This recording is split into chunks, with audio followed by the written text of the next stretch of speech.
Hello students, class 7th। आज हम regional powers के बारे में पढ़ रहे थे, तो हम पढ़ेंगे मराठास के बारे में। आपने शिवाजी का नाम सुना होगा, तो शिवाजी जो थे मराठास को बिलोंग करते थे, उनके बारे में हम पढ़ेंगे।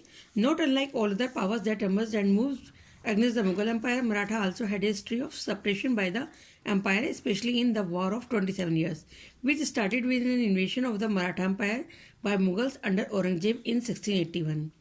तो और पावर्स की तरह ही जो है मुगल एम्पायर के सामने मराठास भी इमर्ज हुए, और उनकी हिस्ट्री जो है एक बहुत बड़ी हिस्ट्री है, जिसमें उन्होंने 27 साल तक मुगलों के खिलाफ लड़ाई लड़ी। औरंगजेब के अंडर 1681 में ये लड़ाई चलती रही मुगलों से मराठोस की।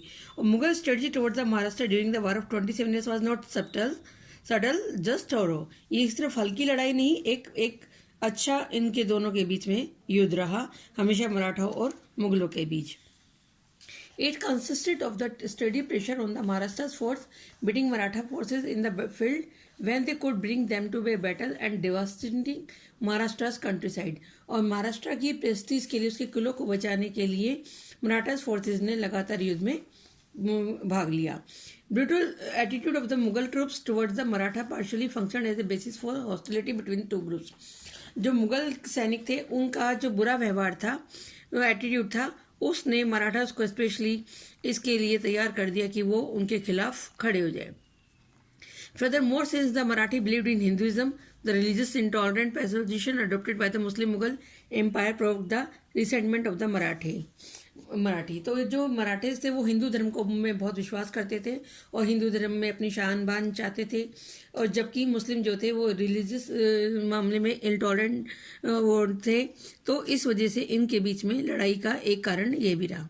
When the Mughal Empire began to decline after the death of Aurangzeb, Maratha constantly plundered the empire। In the northern half of Maharashtra, Maratha bands regularly assaulted the Ahmednagar area and plundered the suburbs of Burhanpur.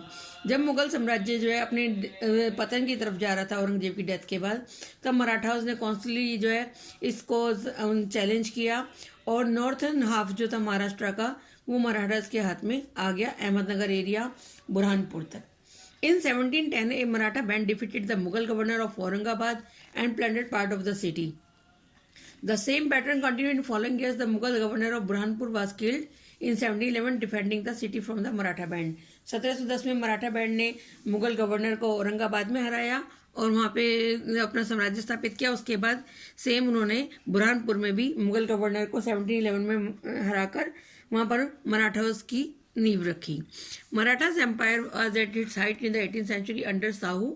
However, the third battle of Panipat in 761 suspended further expansion of the empire in the northwest and reduced the power of the Peshwas। जो Maratha empire थे वो अपनी height पर पहुंच गए थे 18वीं शताब्दी में। साहू इनके शासक थे, और तीसरी जो पानीपत की लड़ाई लड़ी गई 1761 में, उसमें जो था इनकी लड़ाई में इनका साम्राज्य का बहुत ज़्यादा एक्सपेंशन हो गया नॉर्थ वेस्ट में भी, और ये पेशवाओं के हाथ में भी पावर कम हो गई। 1761 after several losses in the Panipat war, the Peshwas slowly started losing the control of the kingdom। और लेकिन 1761 में कुछ हार के बाद पानीपत की लड़ाई में जो पेशवास की वो पोजीशन थी वो कम हो गई और उनका कंट्रोल भी कम हो गया। इसमें हम केस स्टडी पढ़ेंगे इसमें के मामले में शिवाजी की। Shivaji was born in 1627 at Pune। His father Shahaji Bhosle was a chief of the court of Bijapur। Shivaji का जन्म 1627 में पुणे में हुआ। उनके पिताजी शाहजी भोसले जो थे वो बीजापुर के दरबार में एक मुख्य पोस्ट पे थे। At the age of 19, Shivaji collected a few companions and carried their out trade on the small forts of the Bijapur। 19 साल की उम्र में ही शिवाजी ने अपना एक सैन्य दल बनाया और छोटे छोटे किलों को बीजापुर में जीतना शुरू कर दिया। Soon he conquered the some hills forts of the Bijapuri kingdom. Sultan of Bijapur imprisoned his father। तब सुल्तान जो था बीजापुर का, उसने उनके फादर को जेल में डाल दिया, पर शिवाजी जो है उन्होंने बुद्धिमत्ता से अपने पिता की बचा लिया। Sultan of Bijapur sent Afzal Khan against the Shivaji। Afzal Khan could not subdue Shivaji and thought of a clever trick to trap him. Afzal Khan arranged a meeting with Shivaji to negotiate peace. The meeting was arranged in a camp where Afzal Khan and Shivaji were to meet alone in the tent. तो सुल्तान जो था बीजापुर के, उसने अफजल खान को शिवाजी के खिलाफ भेजा। तब शिवाजी अफजल खान हार गया तो उसने उनके साथ में एक ट्रिक करी। उसने कहा कि टेंट में हम दोनों अकेले मिलेंगे और शांति वार्ता पे बात करेंगे।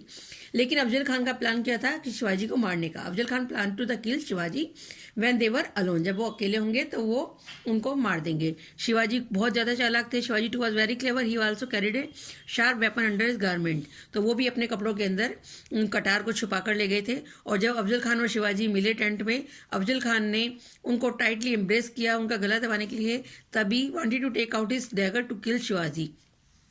तो शिवाजी ने अपनी ड्रैगन निकाली और उनको अफजल खान की बॉडी में मार दिया। This victory added greatly to the prestige of the Marathas and their leader Shivaji.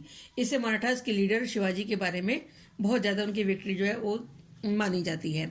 Shivaji and the Mughals. Shivaji soon turned his attention towards the Mughals and started attacking their territories in the Deccan. At this, Aurangzeb sent a powerful force under Shaista Khan, his Subedar for Deccan, to crush the rising power of Shivaji. Shivaji ने जल्द ही दक्षिण में अपना साम्राज्य स्थापित करना शुरू कर दिया। तब औरंगजेब ने अपने पावरफुल फोर्स के साथ में शाइस्ता खान जो सूबेदार था दक्षिण का, उसको भेजा शिवाजी को हराने के लिए। मराठास वर ट्रेंड इन गोरिल्ला वारफेयर। लेकिन मराठा जो थे गुरीला उनका पद्धति थी युद्ध लड़ने की। वो छुप कर वो पहाड़ियों के पीछे छुप जाते थे और तब वार करते थे। उस की वजह से confrontation with Shaista Khan at night, Shivaji seriously bounded him and killed his son. Shivaji ने उनको अटैक किया और उसके बेटे को मार दिया। The Mughal army was rooted. और मुगल आर्मी जो थी फिर वापस हो गई। इसके बाद हम बात करते हैं अब फॉरेन इन्वेशन की। जो भारत पर विदेशी आक्रमण हुए उनके बारे में हम बात करेंगे। सबसे पहले हमारे नादिर शाह यहाँ पर आए इंडिया में। Nadir Shah became the prominent leader of Persia after conquering the Safavid and defeating Afghans. His thought now turned to Mughal Empire of the South, which was greatly declining its power. He defeated the Mughal army at the Hook Battle of Karnal in 1739. Nadir Shah जो था एक ही Persia का leader था और सफावेड को हराने के बाद, अफगान्स को हराने के बाद ये यहाँ पर इसने टर्न करा इंडिया में और यहाँ पर मुगल आर्मी को हराया करनाल में 1739 की वॉर में। After this victory Nadir Shah captured Mohammad Shah and entered with him to the Delhi. और दिल्ली में उसने एंटर किया। When a rumour broke out the Nadir Shah has been assassinated some of this Indian attack and killed Persian troops. उसने पर्शिया के जो सैनिक